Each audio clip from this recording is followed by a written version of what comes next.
My girlfriend cheated, mocked me when I found out, and told me I'd never do better. So I dumped her, moved on. Then she met my new girlfriend. Now she's bitter and sidelined. When going around Reddit the other day, I came across this post about a guy whose girlfriend was cheating on him and didn't care. She was absolutely honest about it, as if it were no big deal. It was insane, and it made me think about my ex-girlfriend. I haven't told many people about this incident, mostly because it's long and, well, it was unpleasant at the time. But after reading that post, I thought, what the heck? I might as well give it a chance. Keep in mind that this occurred approximately 2 years ago. I met my ex, let's call her Chloe, through a dating app. It wasn't one of those applications seeking a quick hookup. It was one of the more serious ones, with people reportedly hoping for a relationship. Anyway, at the time, I was 33, and she was 30. We matched, chatted, and there was an instant connection. It's difficult to explain, but we just understood each other.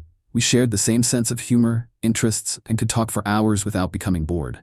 It was very refreshing. After a few weeks of online and phone conversations, I eventually invited her out on an actual date. I was a little nervous, to be honest, because she was so lovely. I mean, breathtakingly stunning. I am not suggesting I'm a troll or anything. I think I'm a decent-looking guy, but she was clearly in a different league. I remember thinking at the time that I probably wouldn't be looking for anything serious with her because, girls like that usually have a lot of options. I did not want to have my heart broken. Being with someone who is overly attractive is a strange problem, I know, but it can provide its own set of challenges. Anyway, she agreed to the date, and we had a great time. It just validated everything I felt during our internet conversations. We started seeing each other more frequently after that, and it became formal very quickly. One thing that was continually on my mind was how much attention she received from other men. She would tell me about it occasionally. Even when we were together, a guy would shamelessly hit on her in front of me, or she'd receive messages from guys via social media. At first, I wasn't concerned by it. I trusted her. I got the impression that she wasn't interested in anyone else and was truly interested in me. Stupid, I know, but that's how I felt at the moment. I was simply enjoying being with her, and I didn't want to be the jealous, insecure lover. Things were going great, really great, except for one tiny item that kept lingering in my mind.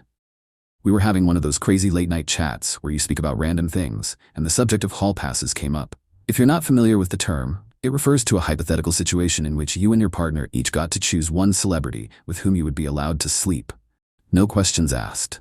It's meant to be a jest, a bit of fun, but it can occasionally expose some underlying sentiments. Anyway, she brought it up, which struck me as weird. Usually, I'm the one who initiates such silly chats. She said her hall pass was Justin Timberlake, which is fair enough.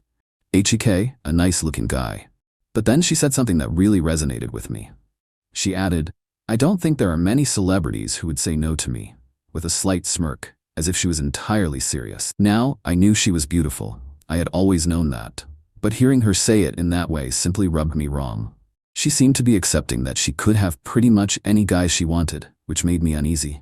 It seemed out of character for her too. Despite her outward appearance, she had always been quite approachable. It just felt arrogant. It made me feel uneasy.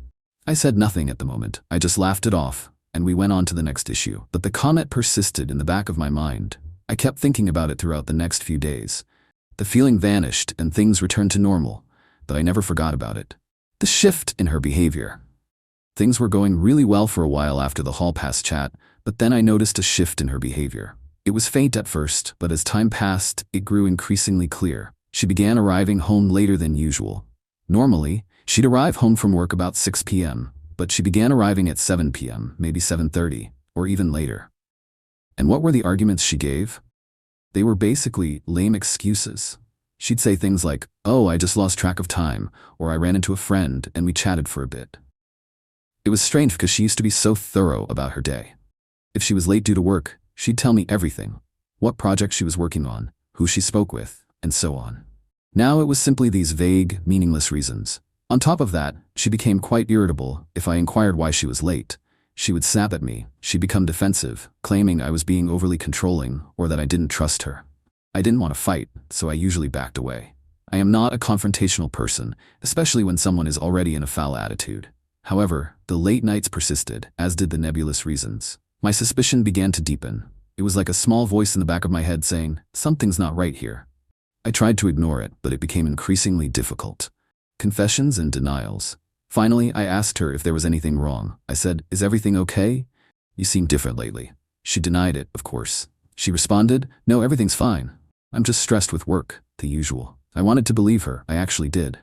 A few days passed, and the same things happened. I couldn't keep it in anymore. I informed her again that her behavior was unusual and that I was concerned. This time, she appeared to understand what I was saying. In reality, she apologized, claiming that it was all due to stress and exhaustion and insisting that it was nothing personal. I got what she was saying, but I couldn't get myself to believe it. The fake explanations. After that chat, things appeared to improve, at least on the surface. She was more receptive and conversational. When she got home late, she'd tell me stories about what she'd been doing, but they simply felt hollow. There was something about the way she told them, the lack of information, the avoidance of eye contact that didn't feel right. I remember one particular night she arrived home late and told me a story about running into an old coworker and having drinks with him. And I knew she was lying. It was like a light bulb went out in my head. I can't describe it, but I received the overpowering impression that she was hiding something really important. And that's when the thought occurred to me. She was having an affair.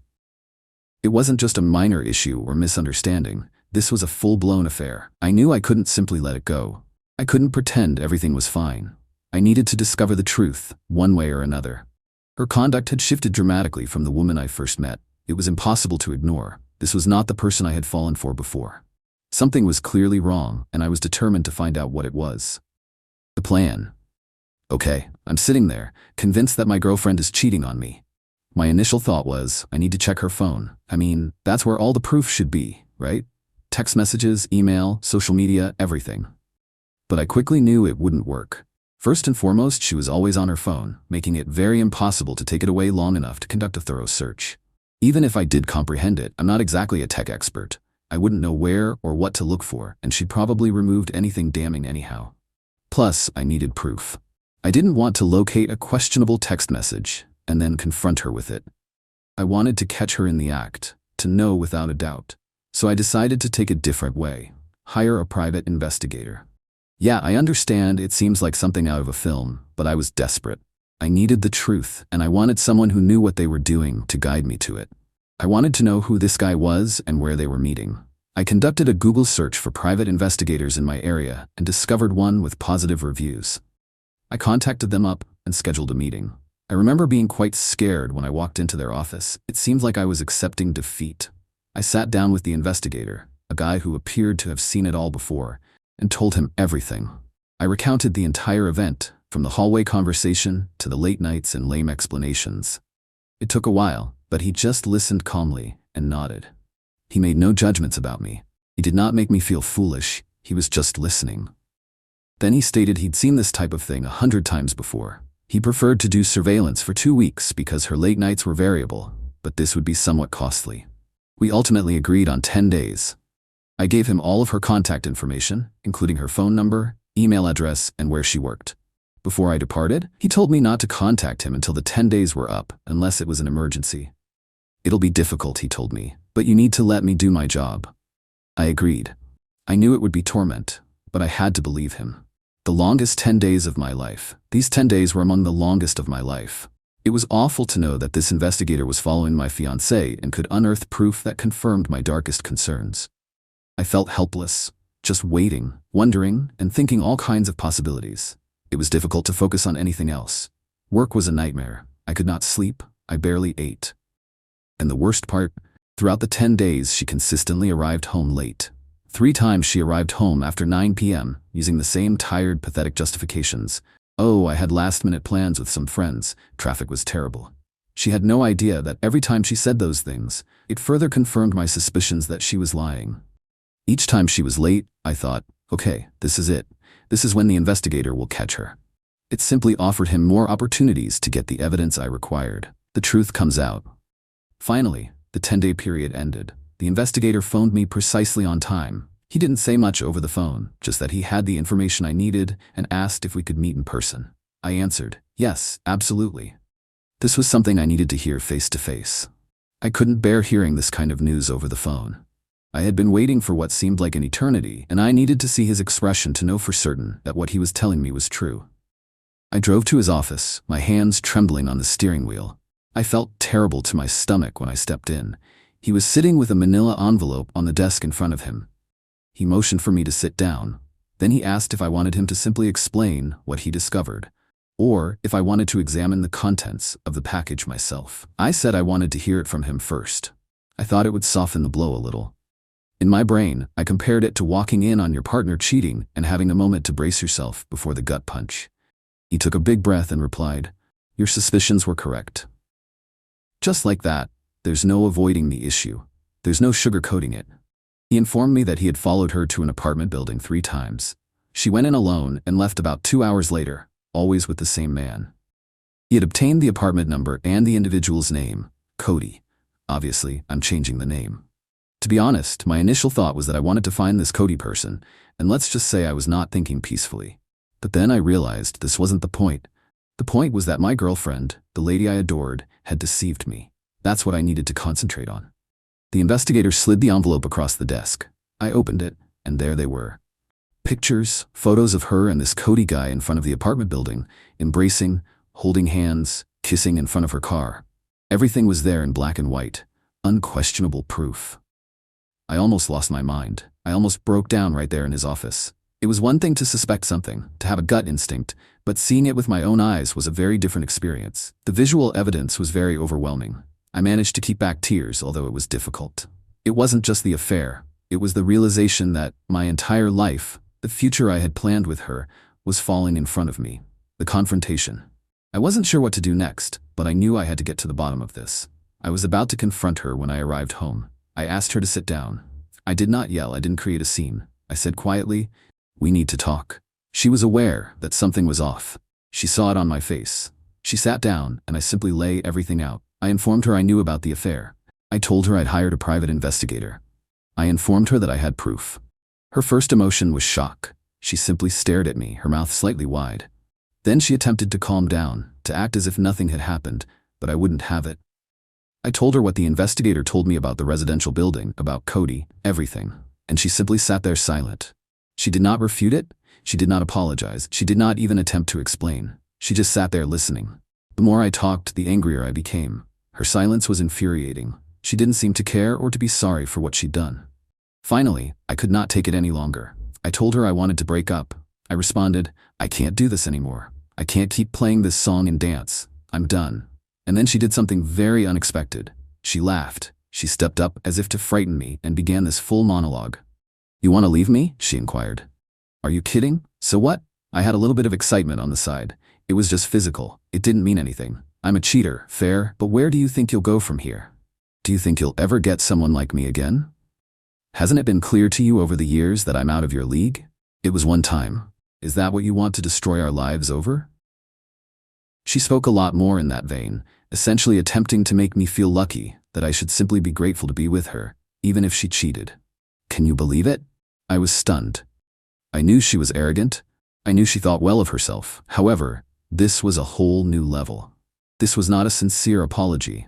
This was hardly the reaction of someone who had been caught and wanted to make amends. This was the response of someone who didn't give a damn, someone having a genuine fit attitude, a true crash-out mentality. It seemed as if her ideal scenario was for me to simply accept that she was too good for me, that she would do whatever she pleased, and that I should be content to be along for the trip. She honestly believed I wouldn't have the courage to leave. That's how proud she was of herself. Her comments struck me like a ton of bricks. I'd felt wounded and outraged before, but this was different. This was pure fury. I'd never felt anything like it. I stood up, looked her directly in the eyes, and told her how much I detested her. I don't remember the precise words, but they were along those lines. And then I walked out. I didn't bring a bag. I did not say farewell. I simply stepped out the door. I couldn't bear to be in the same room as her for another second. I felt completely betrayed. It was over. The aftermath. I ended up staying the night in a cheap motel. I couldn't return to the house, not yet. I just needed to be alone and contemplate all that had transpired. I laid there in that uncomfortable bed, staring at the ceiling, rehearsing the confrontation in my mind over and over. I couldn't believe the way she reacted. It was simply unbelievable. The next day, I returned to the house to get some of my belongings. I assumed she would be at work, but she was present. She appeared to have been crying, but she was attempting to play tough as if nothing was wrong. And then, get this, she had the nerve to reply, "I knew you'd be back. with a smug little grin on her face, as if I had just thrown a small tantrum and crawled back to her. I didn't say anything. I just went inside and grabbed some clothes, toiletries, and other necessities. I knew I couldn't acquire everything at once, but all I wanted was to get out of there as soon as possible. I replied, "I'll be back for the rest of my stuff later." She just stood there, staring at me, her face filled with disbelief, as if she couldn't believe I was leaving. She said nothing until I was walking out the door. Then she merely whispered something under her breath, which I didn't catch, and frankly, I didn't mind. I've been trying to understand why she acted the way she did. I'm still having trouble wrapping my head around it. Perhaps she was looking for validation or excitement outside of our relationship. Perhaps she was insecure about becoming older or about our routine. Perhaps she regarded me as a safe, dependable, cuddly husband, but also as someone who she considered beneath her. And perhaps, because she had always felt that way, she did not consider the infidelity to be a huge problem. She'd already rationalized it in her mind. Of course, all of this is just me guessing, attempting to make sense of something that does not make sense. The aftermath. After I departed, she began contacting me. The first few messages were mocking and caustic, as if she thought the whole thing was a joke, that I would just run back to her. She definitely believed I was lying, that I would not go through with leaving. But a few days later, I returned to the house with a friend to retrieve the remainder of my possessions, and she was shocked. She could not believe I was being serious. I believe it was the moment she realized it was truly over. One of her final texts to me read, "I hope you know you'll never find anyone like me again." Seriously, I blocked her after that. I couldn't take it anymore. It was simply too much. Moving on. Okay, let's skip ahead a bit. The whole breakup with Chloe was a shambles, and it took me a bit to get my bearings. But life continues, right? A few months later, I had my 15-year high school reunion. I wasn't sure whether I wanted to go, but a number of my friends persuaded me. It ended up being a great time. It was nice to see all the old faces and meet up with people I hadn't seen in years. Just a really upbeat, enjoyable vibe. And then there was Veronica. Enter Veronica. Veronica attended my high school class. She was a tall, stunningly beautiful girl. We were cordial and took some classes together, but we were not particularly close. She was one of those girls who was just naturally cool, you know? After high school, she became a model, and a rather successful one at that. I had seen her in some magazines and internet advertisements. If you're into fashion, you may recognize her name. I hadn't spoken to her in at least 7 years, possibly more. So, I'm at the reunion, having a nice time when I realize that Veronica isn't present. However, her best friend from high school was. They were still really close, which I thought was fantastic. It demonstrated that Veronica had not changed much despite her success.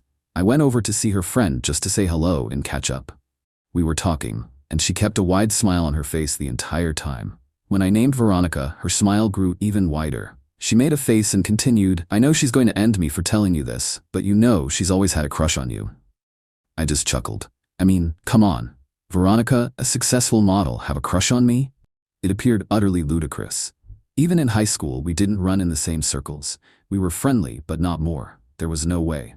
Also, becoming a model now, there's no chance. It was flattering, of course, to think that someone like her would find me beautiful, but I assumed that was just a high school event that she'd long forgotten about. I told her buddy that I didn't think Veronica remembered me, but she insisted. She explained that Veronica had requested her to check me out at the reunion to see if I still looked as nice as I did in high school. And then she continued, "She's still into you.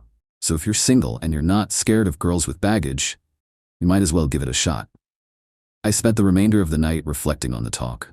It was all so unexpected. I won't lie, it felt wonderful to know that someone like Veronica was interested in me, especially after what had occurred with Chloe. It felt as if here was this woman who my ex would have deemed out of my league, and she was allegedly crushing on me.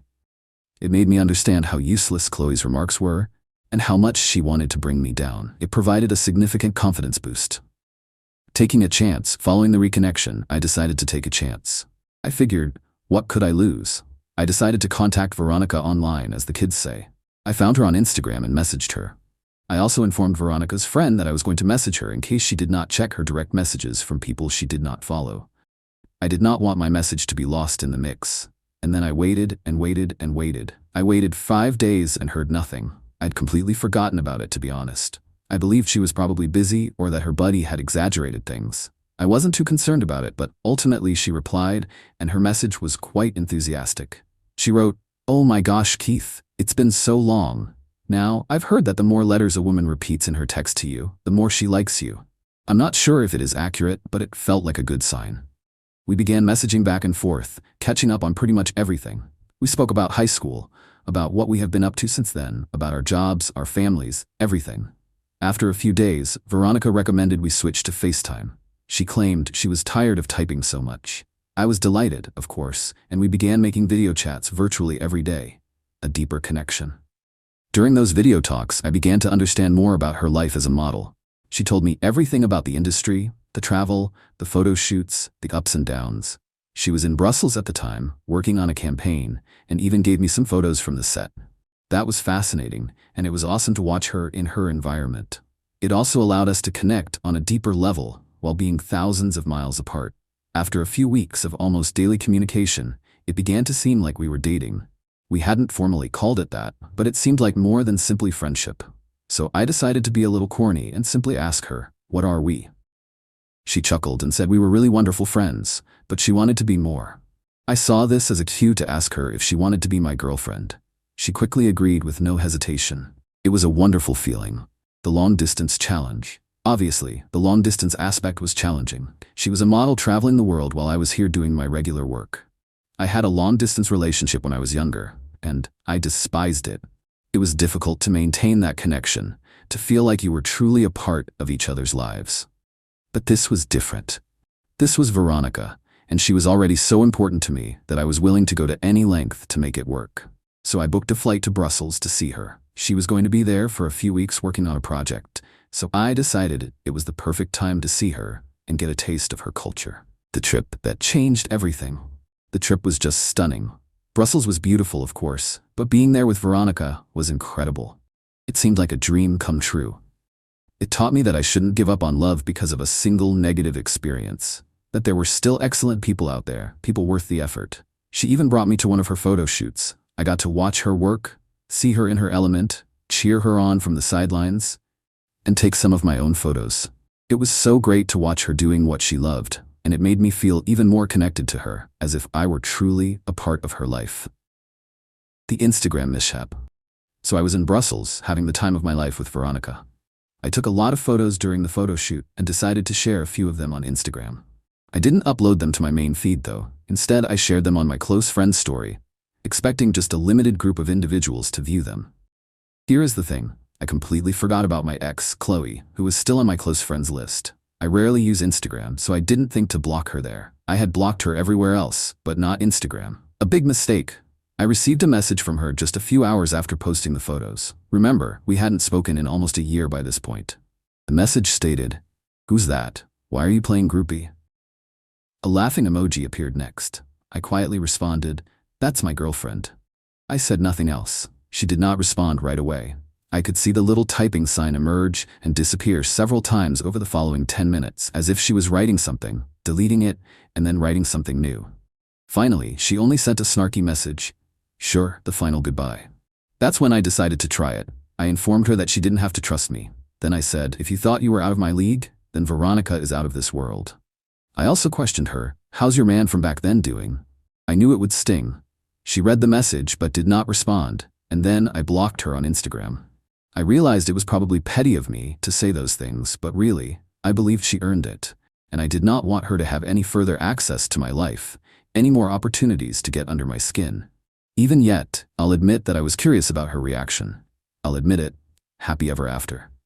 And that, my friends, concludes the story. It's been an exciting voyage, to say the least, but I can honestly tell that I am happier than I have ever been.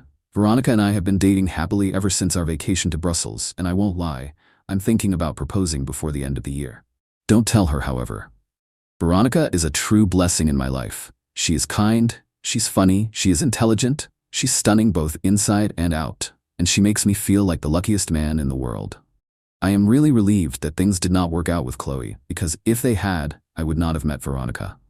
I understand that some people may criticize me, could respond, oh, he's just with her because she's a model, thus, long distance never works. But I don't care. I refuse to let anyone's criticism spoil my relationship with Veronica. She is great, and I'm quite thrilled. If things don't work out, you may come back here and tell me, I told you so, but God knows I don't see me pinning another piece here. So that's it. That is my story. It's a story of treachery, heartbreak, and eventually finding love and happiness in the most unexpected places.